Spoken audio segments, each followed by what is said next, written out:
e amém. Sejam bem-vindos à terceira mensagem da série Escolha a Alegria. Temos aprendido nesse tempo a nos sentir alegres e plenamente satisfeitos, mesmo que as circunstâncias ao nosso redor conspirem contra isso. E o tema da mensagem dessa noite que eu quero partilhar com vocês é esse aí, vivendo de bem com a vida. Vivendo de bem com a vida. Eu quero ler com vocês Filipenses capítulo 1, versos de 12 a 21. Diz assim a palavra de Deus: Irmãos, quero que saibais que as coisas que me aconteceram contribuíram para o avanço do Evangelho, a tal ponto de ficar claro para toda a guarda pretoriana e para todos os demais que é por Cristo que estou na prisão. E animados pelas minhas prisões, a maior parte dos irmãos no Senhor tem muito mais coragem para falar sem medo a palavra de Deus. É verdade que alguns pregam Cristo até mesmo por inveja e discórdia, mas outros o fazem com boas intenções. Estes o fazem por amor, sabendo que fui posto aqui para a defesa do Evangelho. Mas aqueles anunciam Cristo por discórdia, não com sinceridade, pensando que assim podem aumentar o sofrimento nas minhas prisões. Mas que importa? De qualquer forma, contanto que Cristo seja anunciado, quer por pretexto, quer não, alegro-me com isso, e sim, sempre me alegrarei.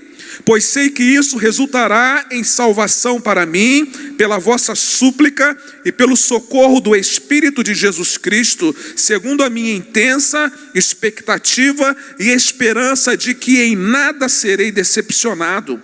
Pelo contrário, com toda a ousadia, tanto agora como sempre, Cristo será engrandecido no meu corpo, seja pela vida, seja pela morte.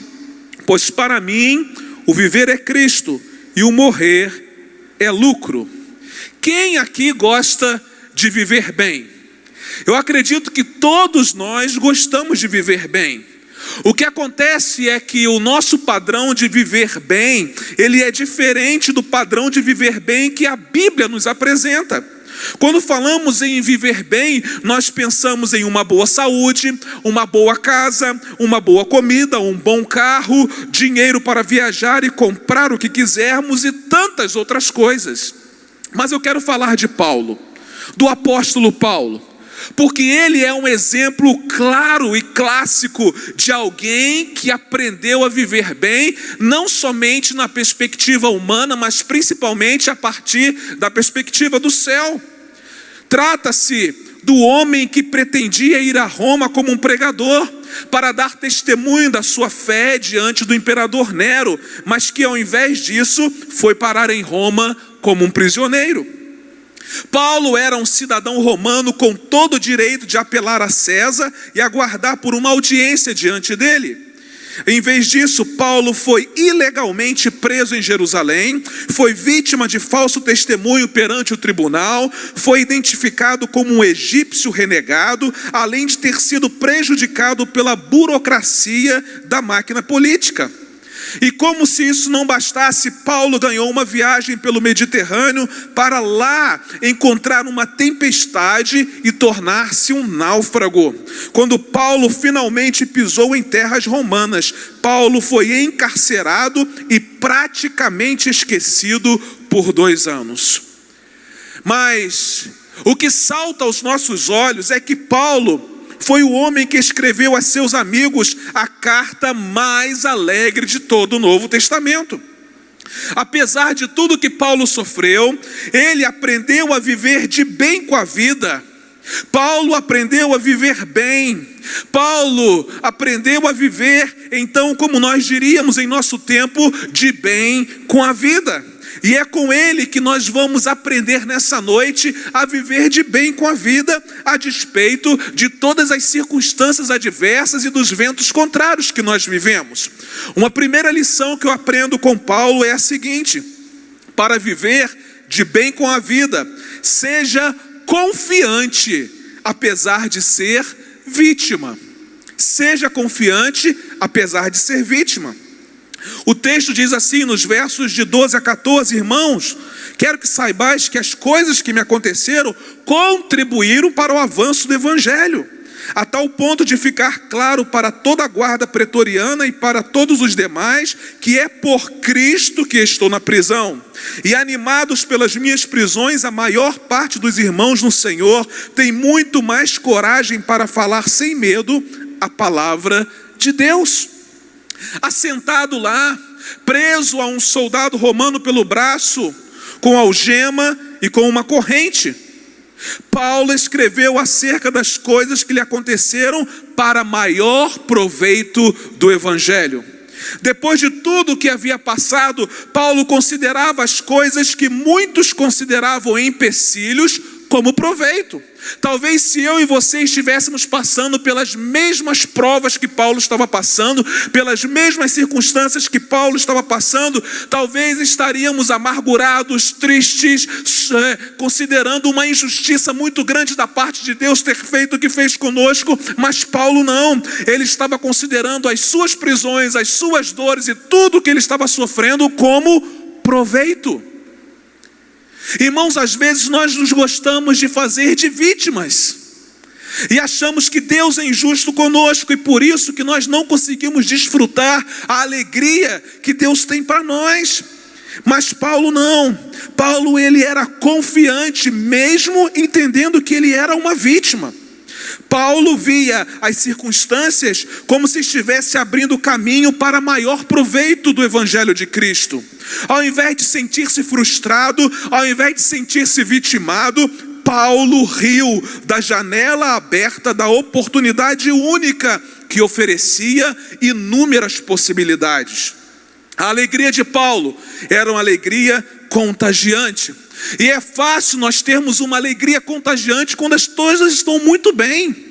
É fácil nós termos uma alegria contagiante quando não estamos atravessando um tempo de pandemia, onde tantas pessoas estão sofrendo a dor do luto de perderem entes queridos. É fácil nós termos uma alegria contagiante quando parece que os problemas não estão se acumulando sobre a nossa vida, mas é exatamente o contrário que estava acontecendo com Paulo. Os problemas estavam se avolumando sobre ele, cada dia mais ele sofria mais intensamente as suas dores, as suas prisões e tantas outras coisas, mas ainda assim, com tanto sofrimento, com tanta injustiça, com prisões e com tantas coisas, a alegria de Paulo era cada vez mais contagiante. Por quê? Porque Paulo não vivia a autocomiseração, Paulo vivia a alegria, porque ele era confiante de que Deus estava com ele, mesmo que ele fosse vítima das circunstâncias ao seu redor.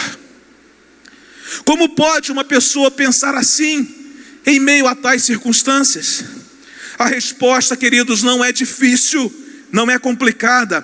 Paulo escolheu contar as suas bênçãos, ao invés de listar as suas frustrações. Muitas vezes nós nos sentimos tristes e amargurados, porque ao invés de contarmos as bênçãos do Senhor, contamos as nossas frustrações. Deus sinaliza e apresenta as suas bênçãos dia após dia, mas nós preferimos contar os problemas, mas nós preferimos olhar para as situações contrárias, preferimos olhar para tudo aquilo que realmente vai nos fazer ficar tristes. Irmãos, olhe para a sua vida. Se você está nessa celebração, você está vivo, e se você está vivo, isso já é uma bênção de Deus para a sua vida. Não se faça de vítima nessa noite, mas seja confiante, apesar de ser uma vítima desse mundo em que vivemos, porque se você assim fizer, se você permanecer confiante, apesar de todas as circunstâncias, você vai aprender a viver de bem com a vida. Eu aprendo uma segunda lição com Paulo. Para viver de bem com a vida, seja esperançoso a despeito das incertezas. Tenha esperança, mesmo que tudo ao seu redor conspire contra isso.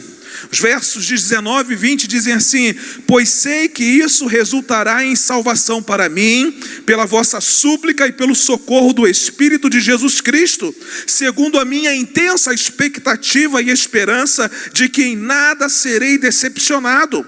Pelo contrário, com toda a ousadia, tanto agora como sempre, Cristo será engrandecido no meu corpo, seja pela vida, seja pela morte. Essas são as palavras de um homem cuja imagem era segura e cuja reputação não precisava ser protegida, massageada ou defendida. A sua mente se fixava naquilo que era essencial, tanto que nada deixava Paulo ansioso. O seu foco estava concentrado, ele se preocupava apenas com as coisas que realmente importavam, pois a morte batia à sua porta.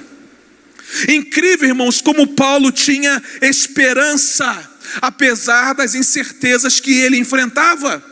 A sua confiança se mostrava em expressões como: segundo a minha intensa expectativa e esperança.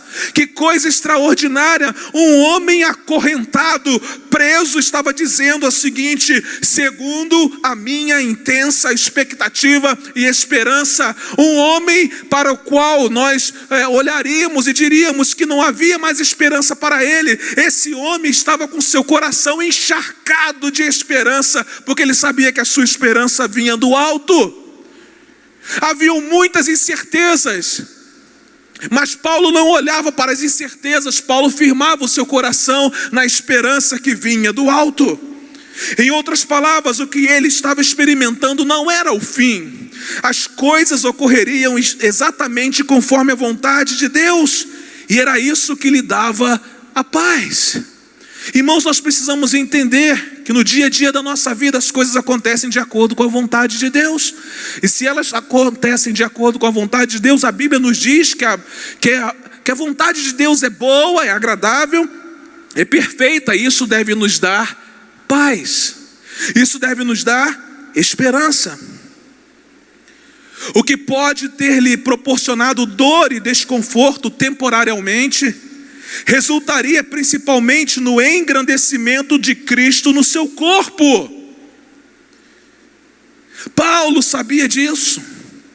Aquilo que poderia causar dor, desconforto durante um curto período de tempo, resultaria no engrandecimento de Cristo no seu corpo. Por isso que Paulo estava com seu coração encharcado de esperança, mesmo em um tempo de incerteza. Paulo sabia que tudo o que estava acontecendo com ele serviria para o progresso do Evangelho e para o engrandecimento de Cristo no seu corpo. O apóstolo se recusava a ser mutilado por palavras alheias. Ele se recusava a cair em depressão e aceitar as duras críticas e os ataques que recebia.